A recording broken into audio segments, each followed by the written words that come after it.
कहानी बंद। कमरा भाग 3। रात का वक्त था। सब लोग खाना खाकर बातें करने बैठे थे। अब तक बड़े भाई साहब भी आ चुके थे। यूं ही यहां वहां की बातें चल, मगर मैं अपने सपनों के बारे में ही सोच रहा था। क्या सोच रहा है? भैया ने दोनों भौहें उठाकर पूछा। कुछ नहीं भैया, वो बस ऐसे ही।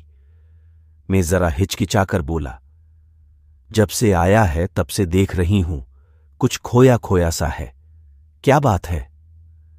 मां ने भीरका से पूछा तो फिजी ने भी मेरी तरफ नजर गड़ा दी।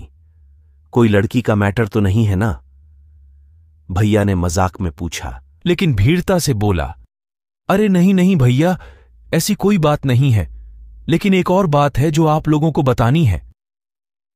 मेरी इस बात पर सबने मेरी ओर नजरें टिका दी, मानो नजरों से ही इशारा कर रहे हों कि जल्दी बोल।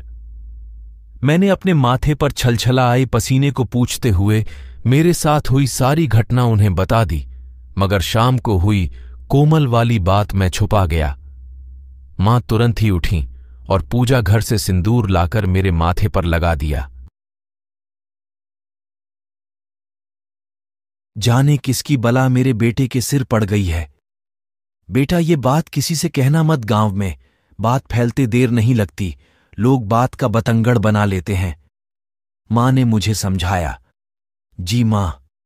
बेटा, तू चिंता मत कर, हम कल चलेंगे, गांव के बाहर ही अखंडा बाबा रहते हैं, सब ठीक हो जाएगा। पिताजी ने ढांढस बंधाया। मां के चेहरे पर परेशानी साफ देखी जा सकती थी। वो मुझे लेकर बहुत चिंतित लग रही थीं।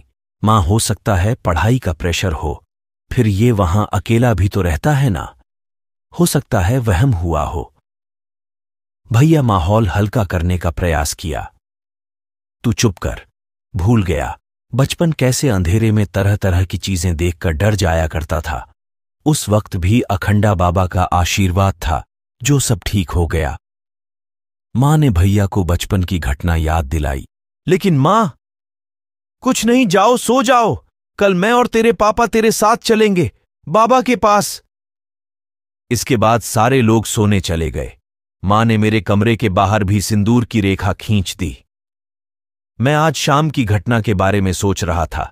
अगर कोमल से मुलाकात हो जाती तो मैं उससे इस बारे में पूछता, मगर कल तो मुझे बाबा के पास जाना था। इसी बारे में सोचते सोचते मुझे नींद आ गई। तुम ऊपर क्यों आ गई? क्यों नहीं आ सकती क्या? मेरा घर है, जब चाहूं जहां चाहूं आ सकती हूं।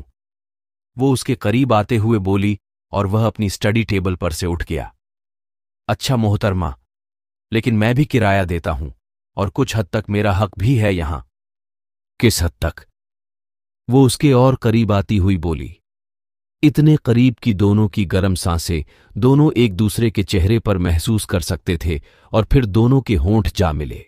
अब वे गर्म सांसों का आदान प्रदान कर रहे थे। दोनों एक दूसरे को बेतहाशा चूम जा रहे थे कि अचानक ही दरवाजे की ओर से जोर की आवाज आई। दोनों ने सहमकर उस तरफ देखा और उनके पैरों तले से जमीन खिसक गई।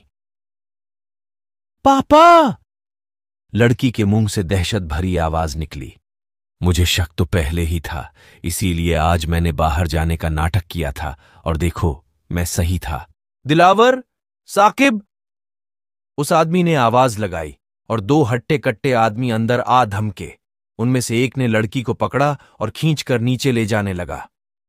दूसरे ने उस लड़के के पेट में एक जोरदार घूंसा जड़ दिया और उसकी गर्दन दबोच ली। नहीं पापा, छोड़ दीजिए उसे, उसकी कोई गलती नहीं है। पापा! वो लड़की चीखती रही, मगर उस आदमी पर कोई फर्क नहीं पड़ा। मैं उठा बैठा। ये सपने अभी भी बंद नहीं हुए थे। मेरे हलक में कांटे उगाए थे और मैं रात को पानी रखना भी भूल गया था। मजबूरन उठकर मुझे रसोई तक जाना पड़ा। रसोई मेरे कमरे के ठीक सामने ही 10-15 कदम की दूरी पर मौजूद थी। सारा घर अंधेरे में डूबा हुआ था। मैं नींद में उठकर रसोई में पहुंच गया। फ्रिज से बोतल निकाली और एक ही बार में पूरा पानी गटक गया। तब जाकर कुछ चैन आया। मैं बोतल रख ही रहा था कि कानों के पीछे सरसराहट सी हुई। मुझे लगा कि पीछे कोई है और मैं एकदम से पीछे मुड़ा, मगर वहां कोई नहीं था। कुछ देर मैं वैसे ही खड़ा रहा। अब मुझे डर लग रहा था। अंधेरा देखकर अब मुझे बीती रातों के दृश्य ध्यान आने लगे थे और मेरा डर बढ़ता ही जा रहा था। नींद पूरी तरह से खुल चुकी थी। मैंने अपने कमरे का रुख किया। जैसे ही मैं रसोई से आगे बढ़ा, एक साया मेरे आगे ठहर कर गायब हो गया। मेरी धड़कनें रुक गईं और मैं ठीक मारकर वहीं बेहोश हो गया।